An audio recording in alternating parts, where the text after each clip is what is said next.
কাটাও।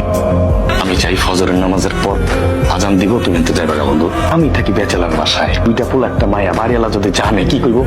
আমি এগুলো নিতে পারবো না, ওরা তো কি ভাববো তুয়া। আসসালামু আলাইকুম আঙ্কেল। ওয়ালাইকুম আসসালাম। মামুনি, তুমি এখানে? আঙ্কেল, এটা আমার হাজবেন্ডের বাসা। ওই রাব্বি তোমার হাজবেন্ড? না না আঙ্কেল, রাব্বি ভাই আমার হাজবেন্ড না, উনি আমার হাজবেন্ডের ফ্রেন্ড হয়। তোমার হাজবেন্ডের নাম কি?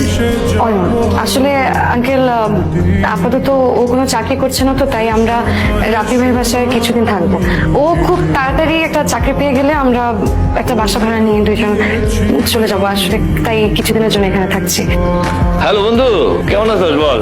আর ভালো, তুই কি ভালো থাকতে দিছস? মেয়ের বিয়ে দিলি একবারও বন্ধুরে জানাইলি না। শোন, তুই কিন্তু একটা সোনার টুকরা জামাই পাইছস। ওই ছেলে আমার একটা অনেক বড় উপকার করছে। বাড়িওয়ালা আঙ্কেল আসছিল আজকে বাসায়। আপনি বুঝতেছেন এখন কি ঝামেলাটা হবে? আপনাকে দেখে ফেলছে। আপনি তো অস্থির হচ্ছেন কেন? অস্থির হব না কেন?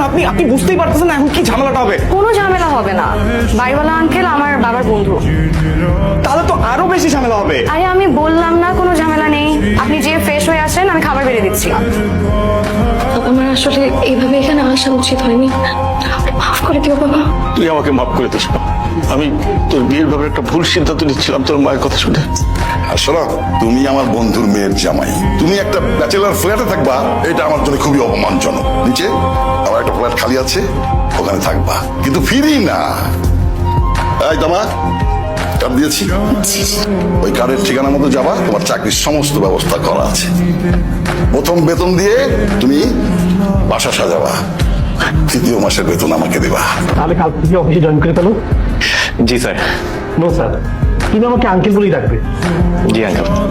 তনু সাহেব, অয়ন আমাদের অফিসে নতুন জয়েন করেছে, প্রথম প্রথম কাজে একটু হেল্প করবেন। জি স্যার। বাবা, মা, এখানে আমি তোর দাদির দেয়া বালা দুটো বিক্রি করে 50,000 টাকা তোর বাবার হাতে দিয়ে বলেছিলাম এই টাকা দিয়ে একটা বাসা ভাড়া কর, তারপরে মানুষের বাসা কাজ করে আমরা খাবো। আর অপমান সহ্য হইতেছে না, এই বাসায় থাকতে পারতেছি না। ওই টাকা তোর বাবার হাতে বড় বৌমা দেখে আমাদেরকে মিথ্যা চুরি করতে দেয়। ছেলের ইনকামের উপর বসে বসে খেতে লজ্জা লাগে না? আবার টাকা চুরি করেন? এই অপমান সহ্য করতে না পেরে আমরা বাড়ি থেকে বের হয়ে যাই। আর তোর বাবা একটা বাসায় দারোয়ানের চাকরি নেয়, সেই বাসার সামনে বৌমা আজকে তোর বাবাকে দেখে আমাদের এখানে নিয়ে আসে। বাবা, তোমার তো এত অসহায় না। তোমার কি একটাই ছেলে? আরেকটা ছেলে আছে না? না, আমাকেও তো একটু জানাইতে পারতা। মা, আমি থাকতে আপনি এগুলো কেন করছেন? দিন আমাকে করতে দিন, আমি আছি না, আপনি কেন কষ্ট করবেন? মাগো, দাও দাও, করতে দাও, কি হবে, সারা জীবনই তো করেছে।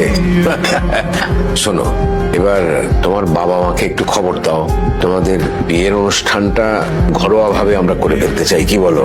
জি বাবা। হ্যাঁ, খুবই লক্ষ্মী মেয়ে, একদম আমার মায়ের মতো না? কি হলো? কি হলো? বুকে ব্যথা। বুকে ব্যথা মানে? তুমি দাঁড়াও, আমি ডক্টরকে ফোন দিচ্ছি। তুমি এখানে বসো, তুমি বসো। এই ব্যথার ওষুধ তো ডক্টরের কাছে নাই। জীবনে অনেক ছেলে দেখেছি, কিন্তু কোনোদিন কোনো ছেলেকে দেখে না এরকম বুকে ব্যথা ওঠে নাই। এটা আমার নাম্বার, সেভ করে রাখবেন। কোনোদিন যদি মনে হয় যে আমার এই বুকে ব্যথার ওষুধ আপনার কাছে আছে, তাহলে এই নাম্বারে জাস্ট একটা কল দেবেন। আমি অয়ন, নাম্বারটা সেভ করে দিলাম। আপনার যদি কোনোদিন মনে হয় যে আপনি আমার ব্যথার মেডিসিন দিবেন, তাহলে আমাকে একটা ফোন দিন। আচ্ছা, ফোন দেওয়া লাগবে না, মিস কল দিন, আমি কল ব্যাক।